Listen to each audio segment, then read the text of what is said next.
Hi everyone and welcome back to Stitchy Bee. I'm Cheryl Temple.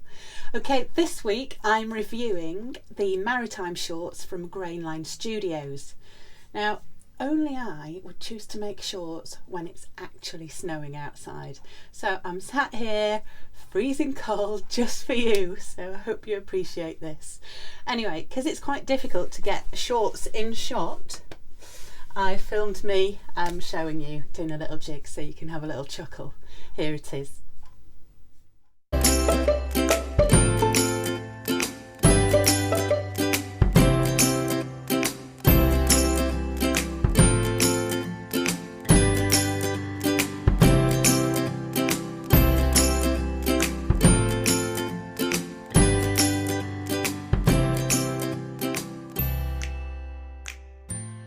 Okay, so as you know from last week, the Maritime shorts were one of my Make 9 list for 2018. So I'm planning ahead for summer. Obviously, I'm not going to be wearing them anytime soon. So I thought I'd get stuck in. And I found it a great pattern. The first thing I did was make sure I measured myself really carefully. And I don't always do that with every pattern because I kind of know. But with shorts, like trousers or jeans, they're very difficult to fit after you've done the other components like the pockets and so on. So make sure you measure yourself and choose the size that's nearest to you. So I chose the size 12 and it came out exactly as it said. The finished garment, I think there's a couple of inches of ease on the waist, which really helped me have a bit more confidence in sewing the exact size for me, which I think was exactly the same as my waist. So that bit of ease made me feel more confident about that. Next thing you need to watch is the lay plans for printed or directional fabric. So I chose, as you know, I've got a tiny bit of this left I think. I chose this gorgeous linen viscose mix flamingo print fabric. So with a fabric like this, it's really important to make sure you think about the direction of each piece from the waistbands to the fronts and so on, especially the waistbands, because sometimes it's easy to get the print upside down. It makes more sense when you look at the lay plans. So I took a little snap actually so I could share it with you, how I laid out my pieces. It was totally different to the lay plan that they suggest because they don't plan on such a crazy print with a specific direction. So just a little tip there.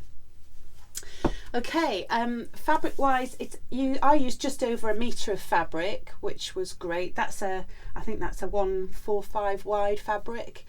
Maybe 140 that one wide, so I got most of my pieces out of 1 metre.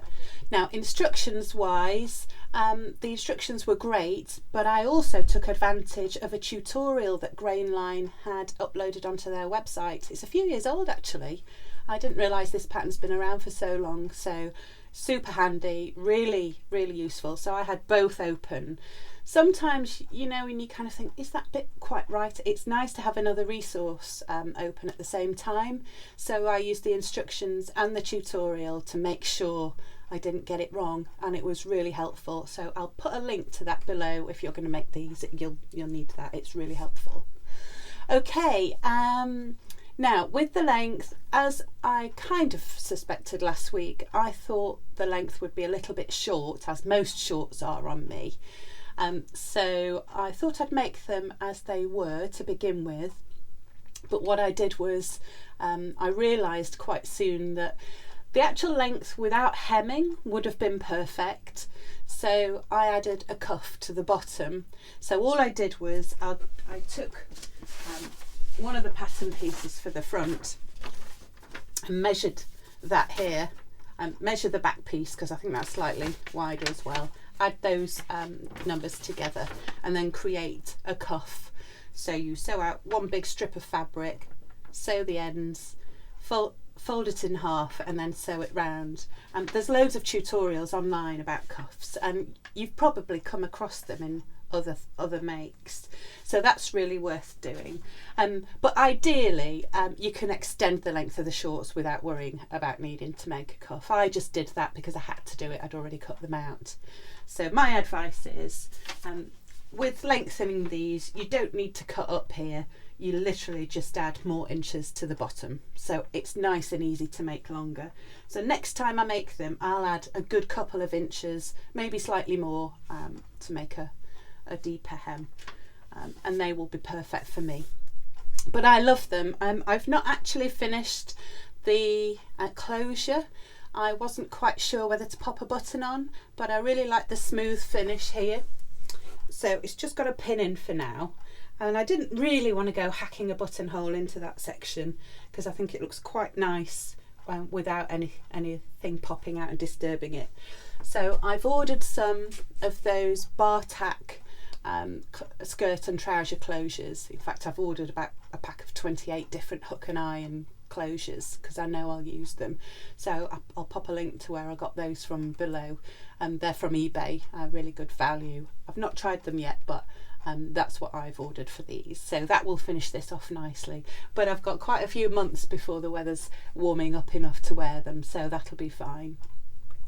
So overall, it's been a fantastic pattern. Oh, I forgot to mention, in the instructions, the inside of the waistband is hand stitched inside. Now, I always try and avoid that because I think in this day and age we don't need to keep hand sewing everything, facings and so on.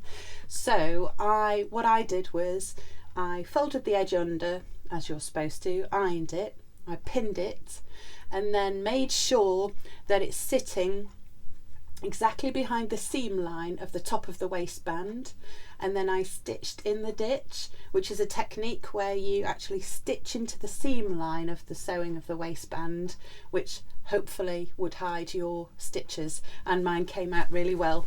So just that line there to sew all the way around, and it came out well, and it caught the waistband underneath nicely. It does take quite a lot of time, probably not much more time than hand stitching, but I wanted a secure finish, so it's just how I preferred to do it this way. So there you go, that's everything on my list. I really enjoyed this pattern. It did take me longer to make than I expected, which is why I'm a day late coming to you. So I was hoping to make a couple of pairs, but I just managed the one. So that it's quite technical, but the instructions are very good, and I felt this was like making a pair of jeans or a pair of tailored trousers. It's just the length that's the difference. So if you're kind of going forward onto the jeans making journey, then I would recommend this as a starter before you tackle jeans, because there are lots of similar techniques in here, like the fly zip closure and so on. So it's a good confidence technique builder with a good set of instructions, so I do recommend it. Okay, that's it from me for this week. Next week I've got some really exciting fabric to show you, so it will be a fabric haul video. I've got some luxury brands in ready to go online, and I'd like to give you first peek. So we'll go through those next Wednesday. I'll be back then. Okay, thank you very much for watching. Give me a like and a subscribe if you haven't already. And thank you very much for joining recently if you have. I've gained quite a few new followers. So thank you very much and welcome. Okay, I'll see you next week. You take care. Bye for now.